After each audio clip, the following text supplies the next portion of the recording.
Bismillahirrahmanirrahim. Assalamualaikum warahmatullahi wabarakatuh.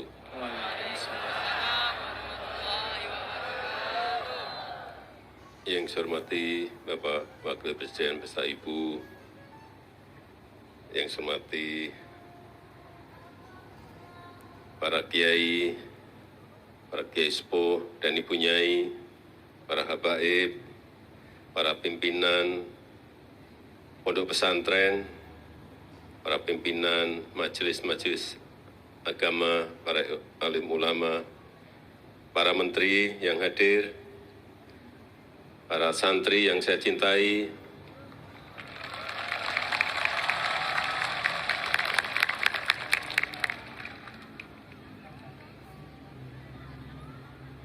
alhamdulillahirabbil alamin. Puji dan syukur kehadirat Allah SWT, kita bisa hadir kembali di zikir dan doa kebangsaan pada malam hari ini. Sungguh tadi sudah disampaikan oleh Bapak Wakil Presiden bahwa anugerah Allah SWT yang luar biasa bahwa kita bisa lepas dari COVID-19. Jangan lupa kita mensyukuri betapa keadaan yang mencekam saat itu, kengerian. Saya sendiri dengan Pak Wakil Presiden, dengan para menteri, nggak bisa bayangkan, ini COVID ini selesai kapan. Tiap hari di jalan-jalan ambulan, wing semuanya. Sudah selesai yang Omikron, ganti yang Delta.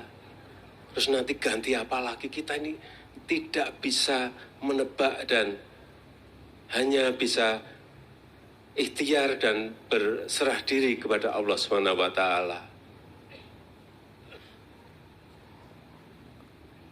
Itu baru diberi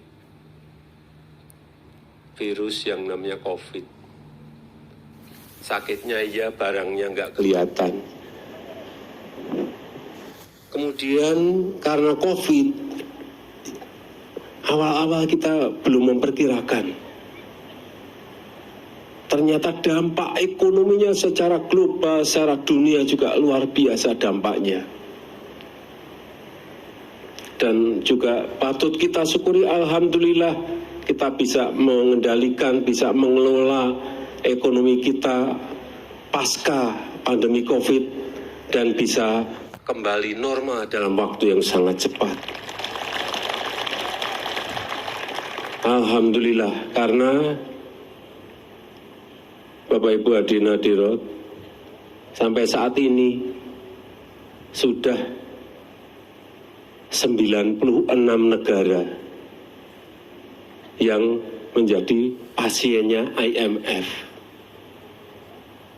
Kita pernah jadi pasien IMF di tahun 97-98. Itu pun saat itu waktu krisis nggak ada 10 negara. Ini sudah 96 negara jadi pasien IMF. Jangan ada yang tepuk tangan. Belum seperti tadi yang disampaikan oleh Bapak Presiden. Dibarengi lagi dengan krisis energi, dibarengi lagi dengan krisis pangan di mana-mana. Karena ada tambahan lagi setelah COVID, ada krisis ekonomi, ditambah lagi perang di Ukraina. Gandum yang dari Rusia biasanya keluar bisa 130 juta ton, tidak keluar sama sekali. Dari Ukraina biasanya 70 juta ton, tidak bisa keluar sama sekali. Sehingga harga gandum naik dan banyak kekurangan pangan di banyak negara. Energi juga sama, gas dan minyak karena perang juga naik begitu dahsyat. Gas di Eropa, di salah satu negara ada yang naik sampai 700%.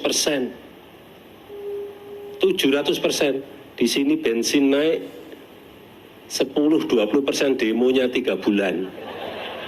Itu 700%, Bapak Ibu bisa bayangkan. Sekali lagi, Alhamdulillah, patut kita syukuri, jangan lupa mensyukuri nikmat yang diberikan Allah Subhanahu wa taala kepada bangsa kita Indonesia.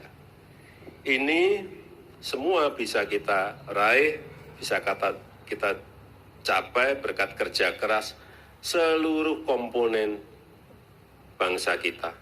Berkat gotong royong seluruh lapisan masyarakat. Kita ingat saat COVID, semua bekerja bergotong royong. Yang sakit ada yang ngirimi makanan, saya ingat itu. Yang sakit diisolasi tapi tetangganya mengirim buah-buahan. Inilah berkat gotong royong seluruh lapisan masyarakat, COVID bisa kita atasi. Dan tentu saja tidak lepas dari ketangguhan, kegigihan, kesabaran, tawakal kita bersama dalam menghadapi berbagai tantangan. Dan di mana akar dari semua itu adalah kepercayaan kita kepada Allah Subhanahu wa taala. Kita berserah diri dan juga berikhtiar. Dan kita juga patut bersyukur. Saya pernah baca ini di sebuah berita. Berdasarkan survei internasional, ini yang survei bukan orang Indonesia tapi internasional yang saya baca, 96% masyarakat Indonesia itu percaya kepada Tuhan. Dan angka ini adalah tertinggi di dunia. Alhamdulillah, tertinggi di dunia. Di atas negara-negara lain, baik di Afrika, Eropa, Amerika, dan bahkan di Timur Tengah. Di Turki itu angkanya 75%, kita 96%. Ini menjadi salah satu modal kuat kita sebagai sebuah bangsa karena kepercayaan kita kepada Allah Subhanahu wa taala. Ada hal yang sangat penting agar manusia punya moral dan tata nilai yang baik, agar punya kekuatan dalam menghadapi berbagai masalah yang ada. Masalah ke depan akan semakin kompleks dan semakin banyak. Punya kompas dalam hidup. Ada kompasnya kalau kita percaya kepada Allah Subhanahu wa taala. Dan seperti tadi yang disampaikan oleh Bapak Wakil Presiden, melakukan hal yang baik, menghargai dan saling tolong-menolong di antara kita. Dan memperkuat hablum minallah dan hablum minanas. Serta menjauhkan kita dari hal-hal yang tidak baik, hal-hal yang buruk.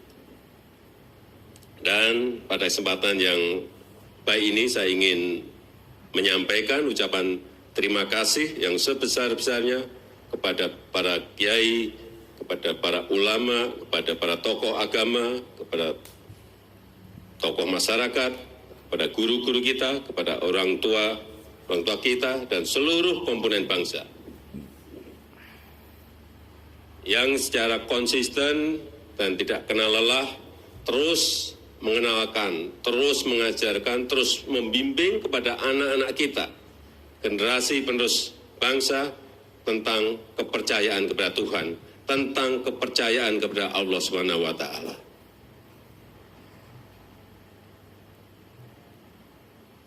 Dan pemerintah terus berkomitmen untuk mewujudkan kehidupan beragama yang baik, yang nyaman, toleran, dan kondusif sesuai dengan amanat Undang-Undang Dasar 1945.